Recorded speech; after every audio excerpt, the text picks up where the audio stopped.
YS వివేక హత్య కేసులో ED అధికారిక ప్రకటన విడుదల చేసింది. హైదరాబాద్, కడపలో 7 ప్రాంతాల్లో సోదాలు చేసినట్టు చెప్పారు ఈడీ అధికారులు. సిబిఐ నమోదు చేసిన ఎఫ్ఐఆర్, ఛార్జిషీట్ల ఆధారంగా ఈసీఐఆర్ నమోదు చేసినట్టు తెలిపారు. IPC section 121B, 302 section PMLA కింద కేసు నమోదు చేశామన్నారు. సోదాల్లో నేరాలకు సంబంధించిన కీలక డాక్యుమెంట్లు, డిజిటల్ పరికరాలు ఎంపీ అవినాష్ రెడ్డి నివాసంలో లెక్క చూపని 24 లక్షలు సీజ్ చేశామన్నారు. 2 బ్యాక్ లాకర్ల తాళాల్ని స్వాధీనం చేసుకున్నామని చెప్పారు ఈడీ అధికారులు. నెల రోజుల ముందే హత్యకు కుట్ర జరిగిందని దస్తగిరి వెల్లడించినట్లు తెలిపారు. హత్య కోసం దేవిరెడ్డి, శివశంకర్ రెడ్డి 40 కోట్లు ఆఫర్ చేసినట్టు ప్రకటనలో తెలిపారు అధికారులు. 40 కోట్లలో వాటాగా 5 కోట్లు దస్తగిరికి ఇస్తానని ఎర్ర గంగిరెడ్డి ప్రలోభ పెట్టినట్టు అధికారిక ప్రకటనలో చెప్పారు ఈడీ అధికారులు. రైట్, ఇదే అంశానికి సంబంధించిన మరింత సమాచారం మా ప్రతినిధి నాగేశ్వరరావు అందిస్తారు. నాగేశ్వరరావు,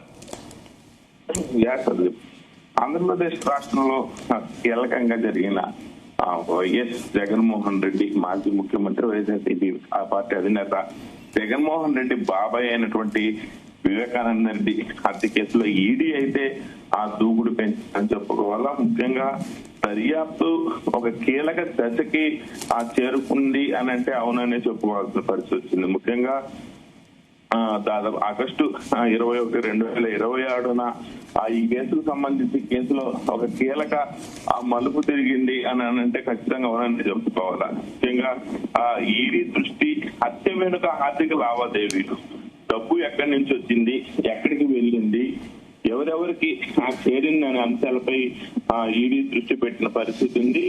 పిఎంఎల్ఏ అంటే మనీ లాండరింగ్ నిరోధక చట్టం కింద జరుగుతున్న దర్యాప్తు, సిబిఐ దాఖలు చేసిన ఎఫ్ఐఆర్లు, ఛార్జ్ షీట్లు ఆధారంగా ఈడీ ఆ కేసు నమోదు చేసిన పరిస్థితి అయితే ఉంది. ఈ యొక్క సోదాల్లో వైఎస్ అవినాష్ రెడ్డి, ఆయన తండ్రి వైఎస్ భాస్కర్ రెడ్డి, హత్య కేసులోని మరికొందరు నిందితులకు సంబంధించిన ప్రాంతాలు తనిఖీ చేసినట్టు అధికారులు తెలిపే పరిస్థితి అయితే ఉంది.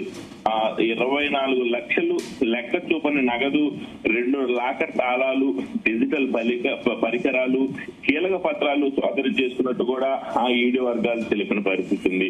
అయితే ఇంకా ముందు ఏమి జరగచ్చు అనే దాని మీద కూడా ఈ కేసుకు సంబంధించి కొద్ది రోజులుగా కూడా చర్చ నడుస్తా ఉంది. ఇప్పుడు యొక్క ఈడీ సోదాల తర్వాత ఈ కేసులో ఏమి జరగచ్చు అనే దాని మీద రాష్ట్ర వ్యాప్తంగా ఉత్కంఠ అయితే నెలకొని ఉంది.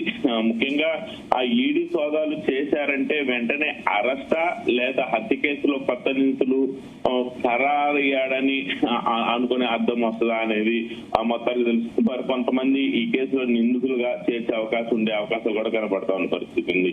ఆ స్వాధీనం చేసుకున్న పత్రాలు, ఫోన్లు, ఆ డిజిటల్ డేటాను ఈడీ అధికారులు విశ్లేషిస్తున్న పరిస్థితి ఉంది.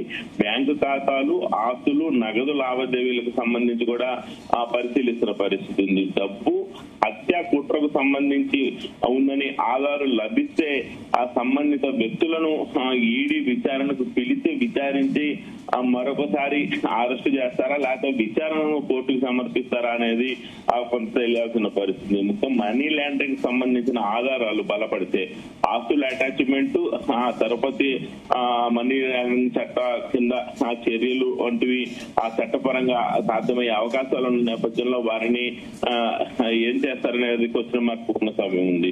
ముఖ్యంగా అదే సమయంలో అసలు హత్య కేసు విచారణ సిబిఐ ప్రత్యేక కోర్టులోనే కొనసాగుతున్న పరిస్థితి కూడా ఉంది. ఇక్కడ మరొక కీలక అంశం ఏంటంటే 2026 మార్చిలో